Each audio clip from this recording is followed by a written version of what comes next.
आदरणीय प्राचार्य जी, हमारे सम्मानित साथी और हमारे पूर्व छात्र जो इंटर कॉलेज में प्रिंसिपल हैं, जिन्होंने 2001 में बीएड किया है, सौभाग्यवश आज हमारे बीच है।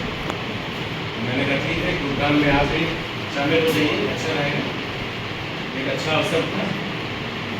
और ये जो हमारा दिवस है पंडित दीनदयाल उपाध्याय की जयंती, जिसके उनके एकात्म मानववाद की हम लोग बात कर रहे हैं, तो मुझे लगता है कि जो भी संघर्ष पूरे जीवन में चल रहा है, पूरे विश्व में चल रहा है, उसका एक ही सल्यूशन है, वो है एकात्म मानववाद। क्योंकि जहाँ पर हमें भेद दिखता है वहाँ पर हम नाराज होते हैं, खुश होते हैं। जहाँ पर भेद नहीं दिखता है वहाँ पर हम समरसता रहते। तो भेद ही तो जड़ है। कोई भी भेद हमें दुश्मनी की तरफ ले जाता है, द्वेष भाव की तरफ ले जाता है, राग की तरफ ले जाता है। जैसे भगवद गीता में कहा गया, प्रत्येक इंद्रिय में राग और द्वेष छुपे हुए हैं। यानी हर इंद्रिय आप में राग भी ला रही है, द्वेष भी ला रही है। और जो समत्व योग है, इसमें हमें मानते हैं कि जो भी है वो सब सही है, सभी के भीतर एक ही आत्मा है। तो जब सबके भीतर एक आत्मा है तो विरोध किसका विरोध हम करते हैं?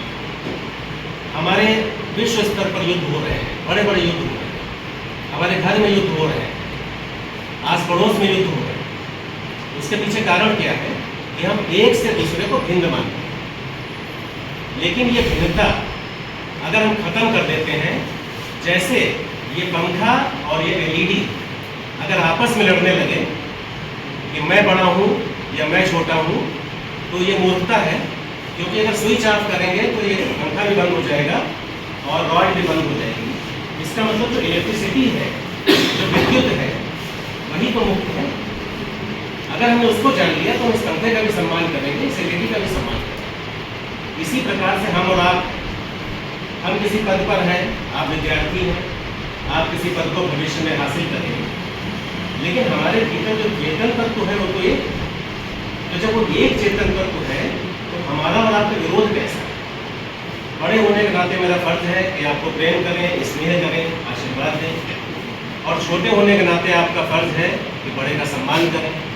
तो अपने कर्म को निष्ठापूर्वक, निष्काम भावना से हमें करना है, जो भगवद गीता कहती है। निष्काम भाव से जो हम कर्म करते हैं तो हमें कोई भी चिंता नहीं होती है, किसी फल की चिंता नहीं करते हैं, केवल अपने कर्म पर फोकस करते हैं। और जब सभी के भीतर उस आत्मा को देखते हैं तो कोई कंपटीशन की भावना भी नहीं आती, कोऑपरेशन की भावना आती है, सहयोग की भावना आती है।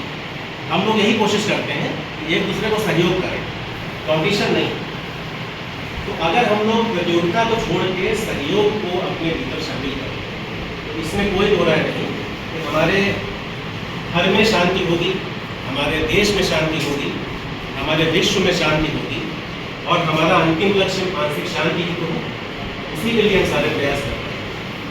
तो मुझे लगता है कि आज की संगोष्ठी में अगर हम एक संकल्प ले लें कि हम जितने भी लोग हैं, पशु पक्षी, मानव, जड़ योनि, वृक्ष, सभी के भीतर वही आत्मा विराजमान है जो आत्मा हमारे भीतर है। तो सारे भेद उठाए जाएंगे। जब सारे भेद उठाए जाएंगे तो राग और द्वेष का भी नाश हो जाएगा, और जिस शांति की तलाश हम कर रहे हैं वो शांति हमें प्राप्त होगी, इसमें कोई दो राय नहीं है। इसी के साथ मैं अपने प्राचार्य जी का धन्यवाद करता हूँ कि बहुत ही व्यस्तता में उनका शेड्यूल है आज, उसके बावजूद उन्होंने समय निकाला, आप लोगों को आशीर्वचन कहे, और बीएड विभाग के लिए सदैव वो समय निकालते हैं।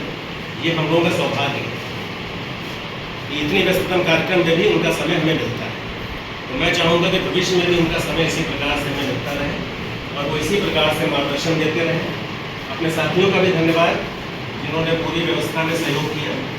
हमारे सारे छात्रों का भी धन्यवाद जो बहुत देर से इस व्यवस्था में हमें सहयोग कर रहे थे।